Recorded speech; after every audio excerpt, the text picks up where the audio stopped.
ഓം ശാന്തി. 27/7/2024. ഇന്നത്തെ മുരളിയുടെ main points. മധുരമായ കുട്ടികളെ, ബാബയ്ക്ക് സമാനം ദയാഹൃദയരും മംഗളകാരിയുമാകൂ. വിവേകശാലികൾ അവരാണ് ആരാണോ സ്വയം പുരുഷാർത്ഥം ചെയ്യുകയും മറ്റുള്ളവരെ ചെയ്യിപ്പിക്കുകയും ചെയ്യുന്നത്. ബാബ ദയാഹൃദയനാണ്, മംഗളകാരിയുമാണ്.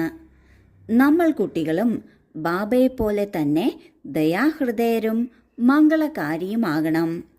ദയ ഏറ്റവും ആദ്യം നമുക്ക് നമ്മുടെ മേലാണ് തോന്നേണ്ടത്. നമ്മുടെ മേൽ ദയ കാട്ടി നാം നേരായ വഴിയിലൂടെ നടക്കണം. ശ്രീമത്ത് അനുസരിച്ച് നടക്കണം. പുരുഷാർത്ഥം നന്നായി ചെയ്യണം. നാം പുരുഷാർത്ഥം ചെയ്യുന്നതിലൂടെ നാം മുന്നേറുകയാണ് ചെയ്യുന്നത്. നാം എത്രത്തോളം മുന്നേറുന്നുവോ അത്രത്തോളം മറ്റുള്ളവരെയും നമ്മൾക്ക് പുരുഷാർത്ഥം ചെയ്യിക്കാനും മുന്നിലേക്ക് നയിക്കാനും സാധിക്കും. ഇപ്രകാരം ആര് ചെയ്യുമോ അവരാണ് ബാബയ്ക്ക് സമാനരായി തീരുന്നത്. ചോദ്യം: നിങ്ങൾ കുട്ടികൾ നിങ്ങളുടെ പഠിത്തത്തിലൂടെ ഏത് ചെക്കിംഗ് ചെയ്യാൻ സാധിക്കുന്നു? നിങ്ങളുടെ പുരുഷാർത്ഥം എന്താണ്? ഉത്തരം: പഠിത്തത്തിലൂടെ നിങ്ങൾക്ക് ചെക്കിംഗ് ചെയ്യാൻ സാധിക്കുന്നു. നമ്മൾ ഉത്തമ പാർട്ട് അഭിനയിക്കുകയാണോ, അതോ മധ്യമമാണോ, അതോ കനിഷ്ഠമാണോ എന്ന്. ഏറ്റവും ഉത്തമമായ പാർട്ട് അവരുടേതാണ്. ആരാണോ മറ്റുള്ളവരെയും ഉത്തമരാക്കുന്നത്, അതായത് സേവനം ചെയ്ത് ബ്രാഹ്മണരെ അഭിവൃദ്ധിപ്പെടുത്തുന്നത്. നിങ്ങളുടെ പുരുഷാർത്ഥമാണ് പഴയ ചെരുപ്പ് മാറ്റി പുതിയ ചെരുപ്പ് എടുക്കുക എന്നത്. എപ്പോൾ ആത്മാവ് പവിത്രമാകുന്നുവോ അപ്പോൾ ആത്മാവിന് പുതിയ പവിത്രമായ ചെരുപ്പ്, അതായത് ശരീരം ലഭിക്കും.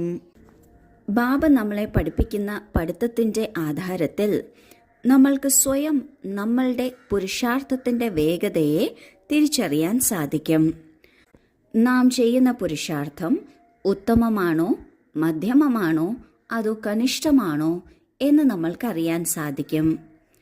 ഉത്തമ പുരുഷാർത്ഥി എന്നാൽ അവർ സ്വയം ഉത്തമമാകുക മാത്രമല്ല, അവർ മറ്റുള്ളവരെയും ഉത്തമരാക്കും.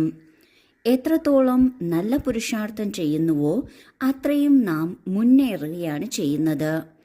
നാം നന്നായി മുന്നേറുമ്പോൾ അത് തനിയെ തന്നെ മറ്റുള്ളവർക്ക് ഒരു പ്രചോദനമാണ്. അതിനോടൊപ്പം തന്നെ മറ്റുള്ളവർക്കും പുരുഷാർത്ഥം എങ്ങനെ നന്നാക്കി എടുക്കാം, അതിലൂടെ എങ്ങനെ മുന്നേറാം എന്ന ഗൈഡൻസും നൽകാൻ സാധിക്കും. ഇങ്ങനെയുള്ള സേവനം ചെയ്യുന്നതിലൂടെ ബ്രാഹ്മണർ വർദ്ധിക്കുന്നു, അവരുടെ നിലവാരവും ഉയരുന്നു. ആര് ഇങ്ങനെ ചെയ്യുന്നുവോ അവരാണ് ഉത്തമ പുരുഷാർത്ഥികൾ. ഒപ്പം നാം ചെയ്യുന്ന പുരുഷാർത്ഥമെന്നാൽ ഈ പഴയ ശരീരം വിട്ട് പുതിയ ശരീരം എടുക്കുന്നതിനുള്ള പുരുഷാർത്ഥമാണ്. ഈ ശരീരം എത്ര തന്നെ ഉപയോഗിയായാലും ഇത് പഴയ ശരീരമാണ്. നമ്മെ കാത്തിരിക്കുന്നത് വളരെ പുതുമയുള്ള, വളരെ പവിത്രമായ ശരീരമാണ്. അതിനാൽ ഇപ്പോഴുള്ള ശരീരത്തിൽ നിന്ന് മമത്വം മാറ്റിയെടുക്കുന്ന പുരുഷാർത്ഥമാണ് നാം ചെയ്യേണ്ടത്. ആരാണോ പവിത്രാത്മാവായി തീരുന്നത് അവർക്ക് പുതിയ പവിത്ര ശരീരം ലഭിക്കുന്നു. ധാരണയ്ക്കുള്ള മുഖ്യസാരം: 1. ജ്ഞാനയോഗത്തിലൂടെ തൻ്റെ ബുദ്ധിയെ റിഫൈൻ ആക്കണം. ബാബയെ മറക്കുന്ന തെറ്റ് ഒരിക്കലും ചെയ്യരുത്. പ്രിയതമകളായി പ്രിയതമനെ ഓർമ്മിക്കണം. 2. ബന്ധനമുക്തരായി തനിക്ക് സമാനമാക്കുന്നതിനുള്ള സേവനം ചെയ്യണം. ഉയർന്ന പദവി എടുക്കുന്നതിനുള്ള പുരുഷാർത്ഥം ചെയ്യണം. പുരുഷാർത്ഥത്തിലൊരിക്കലും നിരാശരാകരുത്. ആദ്യത്തെ പോയിന്റിൽ ബാബ പറയുന്നു, ബുദ്ധിയെ ശുദ്ധമാക്കുന്നതിന് ജ്ഞാനവും യോഗവും വേണം. ഇവ രണ്ടിൻ്റെയും ആധാരത്തിലാണ് ബുദ്ധി ശുദ്ധം, അതായത് റിഫൈൻ ആകുന്നത്. അടുത്തതായി ബാബയെ മറക്കുക എന്നത് ഒരു തെറ്റാണ്.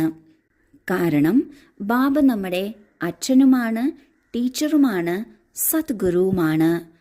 അങ്ങനെയുള്ള ബാബയിൽ നിന്ന് പാലനയും പഠിത്തവും ശ്രീമത്തും നാം എടുത്തുകൊണ്ടിരിക്കുകയാണ്.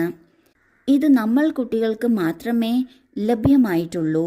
മറ്റുള്ളവരുടെ പാർട്ട് അനുസരിച്ച് അവർക്ക് ലഭിക്കുന്നില്ല.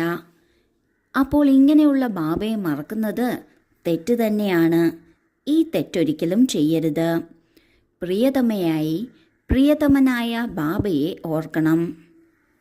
രണ്ടാമത്തെ പോയിന്റിൽ ബാബ പറയുന്നു, എന്ത് തന്നെ ബന്ധനമുണ്ടെങ്കിലും അവയെ തീർത്ത് ബന്ധനമുക്തരായി സേവനത്തിൽ വരണം. എന്നാൽ മാത്രമേ മറ്റുള്ളവരെയും തനിക്ക് സമാനമാക്കാൻ സാധിക്കുള്ളൂ. ഉയർന്ന പദവി എടുക്കുന്നതിന് 20 നഖവും ഉപയോഗിച്ച് പുരുഷാർത്ഥം ചെയ്യണം. ഈ പുരുഷാർത്ഥത്തിൽ ഒരിക്കലും നിരാശരാകരുത്. ഈ പുരുഷാർത്ഥത്തിൻ്റെ ഫലം കൂടുതലും നമ്മൾക്ക് ഭാവിയിൽ ലഭിക്കുന്നതാണ്. തീർച്ചയായും പ്രത്യക്ഷ ഫലവുമുണ്ട്. എന്നാൽ എല്ലാത്തിനും ഫലമായി പ്രത്യക്ഷത്തിൽ തന്നെ ലഭിക്കണം എന്ന് ചിന്തിക്കരുത്. ഭാവിയിലേക്കും സമ്പാദ്യം ഉണ്ടായിരിക്കണം. വരദാനം: 1 മിനിറ്റിൻ്റെ ഏകാഗ്ര സ്ഥിതിയിലൂടെ ശക്തിശാലി അനുഭവം ചെയ്യിപ്പിക്കുന്ന ഏകാന്തവാസിയായി ഭവിക്കട്ടെ. ഏകാന്തവാസിയാകുക അർത്ഥം ഏതെങ്കിലും ഒരു ശക്തിശാലി സ്ഥിതിയിൽ സ്ഥിതി ചെയ്യുക എന്നാണ്. ബീജരൂപ സ്ഥിതിയിൽ സ്ഥിതി ചെയ്യാം.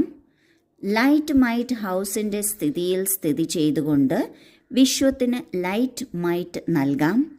ഫരിഷ്ത സ്ഥിതിയിൽ സ്ഥിതി ചെയ്തുകൊണ്ട് മറ്റുള്ളവർക്കും അവ്യക്ത സ്ഥിതി അനുഭവം ചെയ്യിപ്പിക്കാം. 1 സെക്കൻഡ്, 1 മിനിറ്റ് പോലും ഈ സ്ഥിതിയിൽ ഏകാഗ്രമായി സ്ഥിതി ചെയ്യുകയാണെങ്കിൽ സ്വയവും അന്യാത്മാക്കൾക്കും വളരെ ലാഭം നൽകാൻ സാധിക്കും. ഈ ഒരു പ്രാക്ടീസ് ആവശ്യമാണ്. ഏതെങ്കിലും ഒരു ശക്തിശാലി സ്ഥിതിയിൽ സ്ഥിതി ചെയ്യുക എന്നതാണ് ഏകാന്തവാസി എന്നുകൊണ്ട് ഉദ്ദേശിക്കുന്നത്. അത് ബീജരൂപ സ്ഥിതിയാകാം, അവ്യക്ത ഫരിഷ്ത സ്ഥിതിയാകാം, ലൈറ്റ് മൈറ്റ് സ്ഥിതിയിൽ സ്ഥിതി ചെയ്തുകൊണ്ട് മറ്റുള്ളവർക്ക് ലൈറ്റ് മൈറ്റ് നൽകുന്ന സ്ഥിതിയുമാകാം. ഈ ശക്തിശാലി സ്ഥിതികളിൽ 1 സെക്കൻഡോ 1 മിനിറ്റോ തന്നെ സ്ഥിതി ചെയ്യാൻ സാധിക്കുകയാണെങ്കിൽ അത് സ്വയം തനിക്കും മറ്റുള്ളവർക്കും വളരെ വളരെ ലാഭകരമാണ്. എന്നാൽ ഇത് നന്നായി പ്രാക്ടീസ് ചെയ്യണം. സ്ലോഗൻ: ബ്രഹ്മചാരി അവരാണ് ആരുടെ ഓരോ സങ്കല്പവും ഓരോ വാക്കുകളിലും പവിത്രതയുടെ വൈബ്രേഷൻസ് അടങ്ങിയിട്ടുള്ളത്. നാം ബ്രഹ്മചാരി മാത്രമല്ല, ബ്രഹ്മചാരികളുമാണ്. ബ്രഹ്മചാരി എന്നാൽ ഓരോ സങ്കല്പവും ഓരോ വാക്കിലും പവിത്രതയുടെ വൈബ്രേഷൻസ് നിറഞ്ഞിരിക്കുന്നതായിരിക്കണം. ഓം ശാന്തി.